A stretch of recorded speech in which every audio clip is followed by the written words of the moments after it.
আসসালামু আলাইকুম। আজকে আমি আপনাদের সঙ্গে শেয়ার করব খুব সহজেই বাড়িতে মুরগির মাংস দিয়ে বিরিয়ানির একটা রেসিপি। এজন্য আমি প্রথমে একটা প্যানে সয়াবিন তেল দিয়ে দিয়েছি। তেলটা যখন গরম হয়ে যাবে তখন এখানে দিয়ে দিচ্ছি একটু বেশি করে পেঁয়াজ কুচি।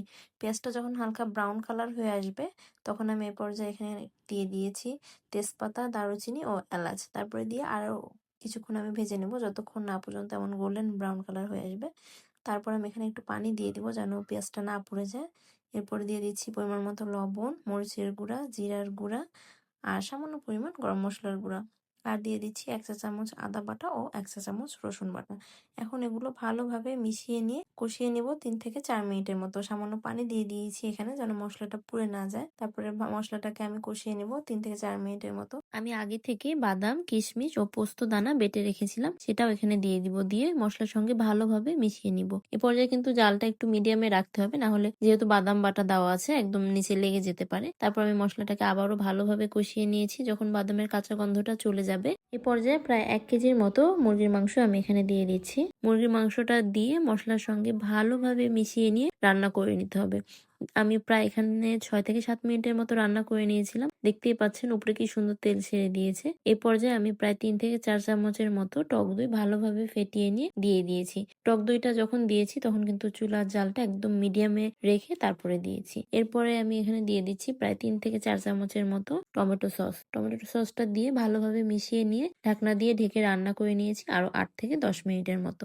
৮ থেকে ১০ মিনিট পর ঢাকনাটা তুলে দেখে নেব যে মাংসটা ভালোভাবে কুক হয়েছে কিনা। দেখতেই পাচ্ছেন মাংসের উপরে কতটা তেল ছেড়ে দিয়েছে। এ পর্যায়ে কিন্তু মাংসটা 80% কুক হবে, একদম পুরোপুরি এখানে কুক করা যাবে না। আমি এখানে দিয়ে দিচ্ছি ১ চা চামচ চিনি, যেহেতু টক দই দেওয়া আছে ব্যালেন্সটা ঠিক থাকার জন্য আমি এখানে দিয়েছি ১ চা চামচ চিনি। তারপর বিরিয়ানিটা রান্না করার জন্য একটা প্যানে সয়াবিন তেল দিয়ে দিয়েছি। তারপর দিয়েছি পেঁয়াজ কুচি, দারুচিনি, তেজপাতা, এলাচ। যখন এটা একদম ব্রাউন কালার হয়ে আসবে পেঁয়াজটা, তখন এখানে আমি দিয়ে দিচ্ছি 1/2 কেজি পোলাওয়ের চাল। ভালোভাবে ধুয়ে আমি ঝাড়া দিয়ে রেখেছিলাম।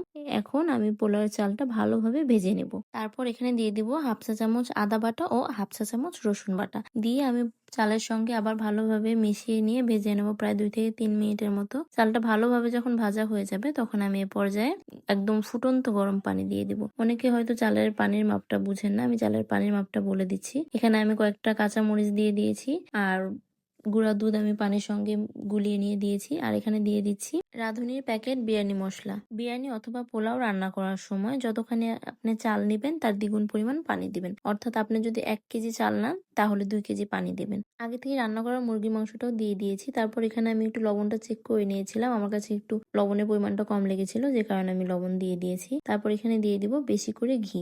বিরিয়ানি অথবা পোলাওয়ে কিন্তু ঘিয়ের পরিমাণটা একটু বেশি দিলে সুন্দর একটা স্মেল আসে আর খেতেও অনেক ভালো লাগে। ঘিটা দিয়ে ঢাকনা দিয়ে ঢেকে আমি রেখে দেব প্রায় ১৫ থেকে ২০ মিনিটের মতো মিডিয়াম হিটে।